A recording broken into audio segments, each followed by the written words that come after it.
Okay, so here we go again. This story of the cinematographer that was killed on the set of Rust keeps getting stupider and stupider and stupider. Now, I'm reading this story from Variety. Okay? Title of this story is Rust Tragedy Reflects Troubling Trends on Movie and TV Sets. We did this to ourselves.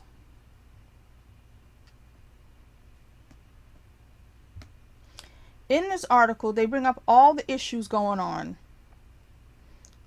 Some I just guessed at yesterday, which is people wanting to make a bunch of money and rushing around and cutting corners and doing all the things that they shouldn't be doing. But what takes the cake on these things is they're breaking so many rules. But I brought up money, and I said at the time, I said, why is Alec Baldwin in a low budget movie? You know, why are they cutting corners? Why are they rushing? So what is this article? There's plenty in this article, and go read it. But the part that sticks out to me and confirms my guess that everything is about money and this woman died because of money. Check this out. Inexperience among producers. This is one of the problems they cited. I'm going to read this paragraph. The low barrier to entry in producing for streamers who pay production costs up front has allowed smaller companies and startups to attempt large-scale productions without adequate staff, skills, or equipment. Among the 7 production entities listed as backing Rust was Streamline Global, a company founded in 2017 to use film produced with production tax incentives as vehicles to create tax breaks for wealthy investors.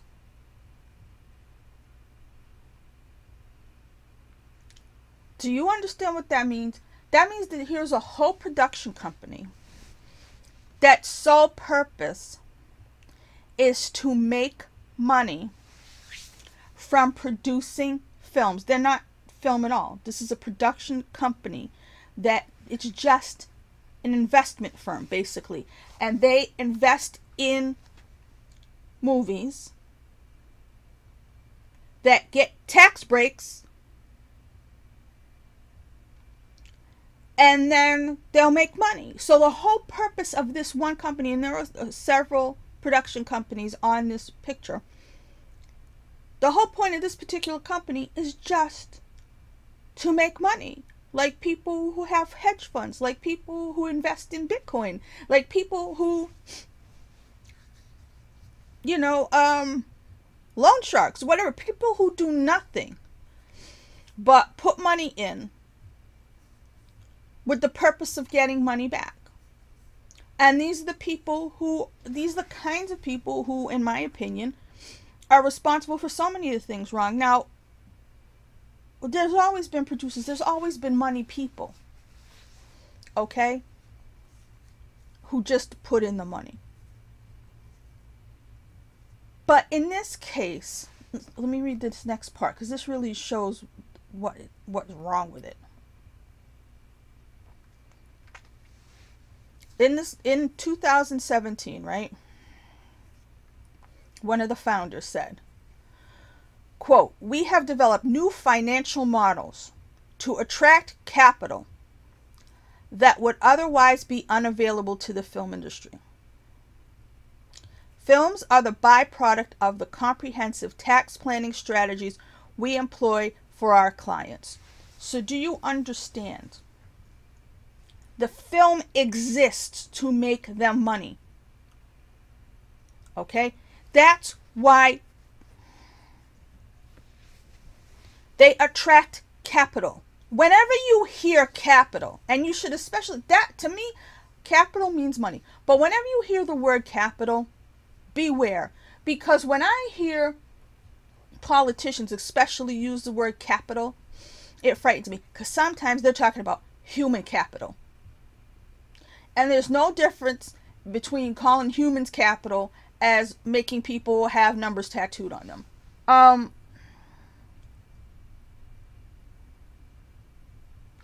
Over the last couple decades, and people were always about money, and I understand that. But you have people who went to business school running this world, and their whole motivation is profit, or having a company go public so they can get investors. And then nothing matters but stock prices to make people sitting somewhere not caring about a product, not caring about anybody involved in a company, just people who have a portfolio who want their stocks that they purchase to go up. And when everything that anybody does is in service to stock prices going up and to shareholders, this is why the world is crap. This happened. I am not good at citing resources. I just remember stories. I remember news items. I remember, and I've said this on another video about something else, I remember a point in time while George W. Bush was president, in the days after 9/11 or the years or whatever, while everybody was still the way people were after that, distracted. At some point, somewhere, and you can ask somebody who knows if you know these things, they made it a law. They made it like some kind of financial law. They made it a rule that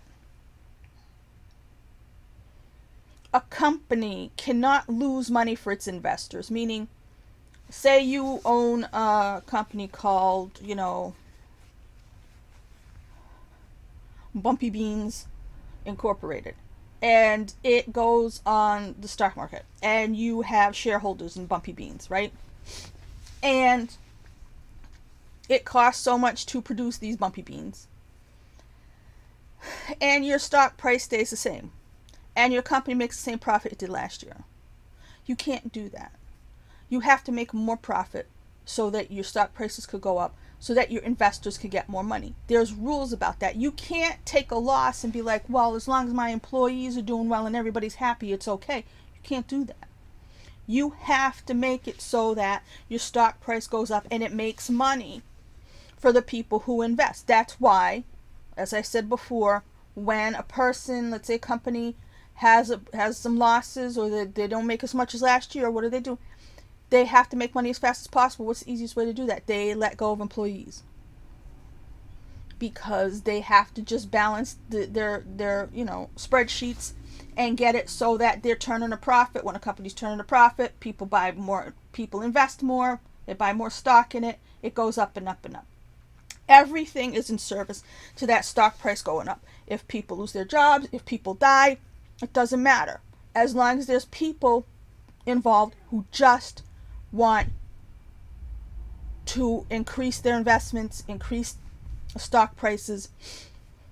That's why I said before, when we were talking about Disney, when we were talking about these other things, that they won't fire a producer whose movies are still making money. If the fans all hate it, if everybody thinks it sucks, it doesn't matter, as long as the overall stock price for that company keeps going up.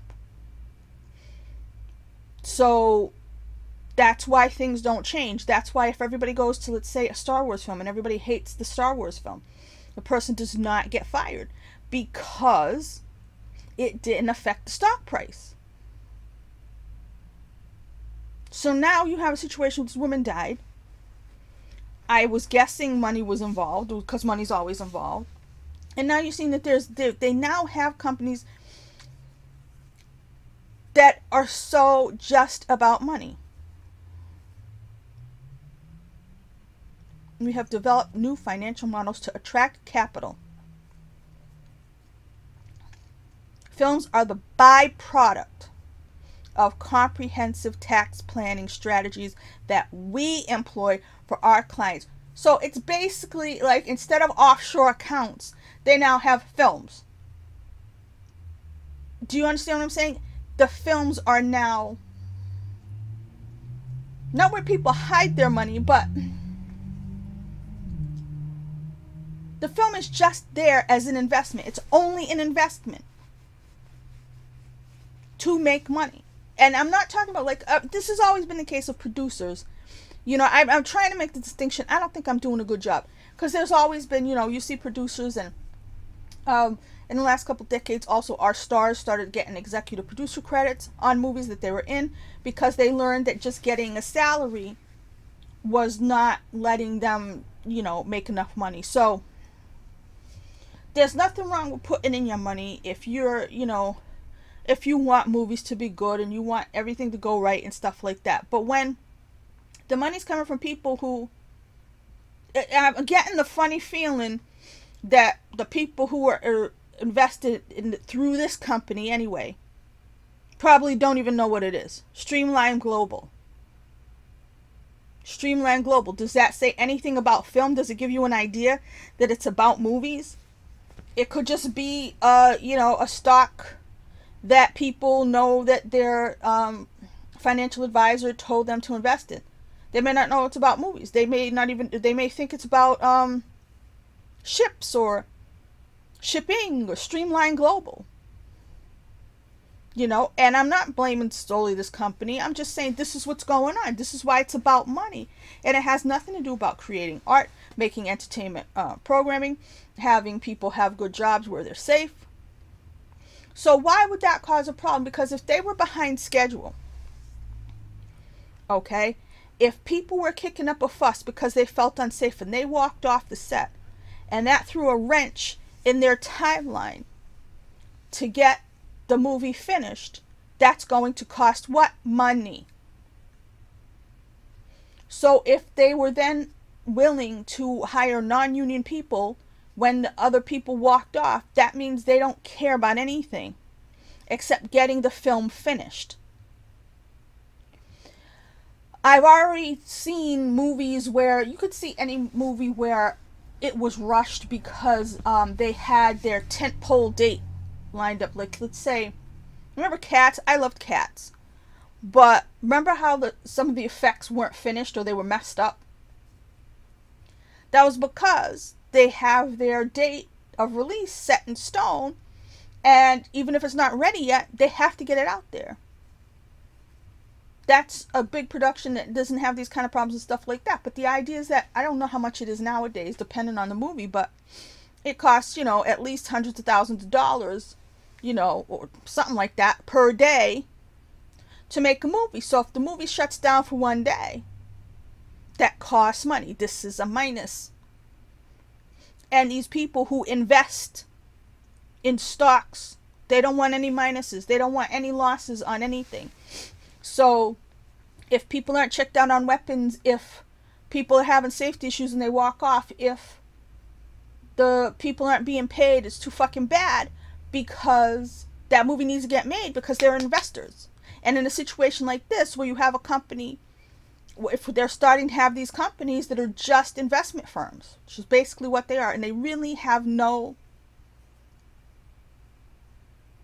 purpose except to create capital for these movies to be made, because the movies then, they get a return on their investment as an investment.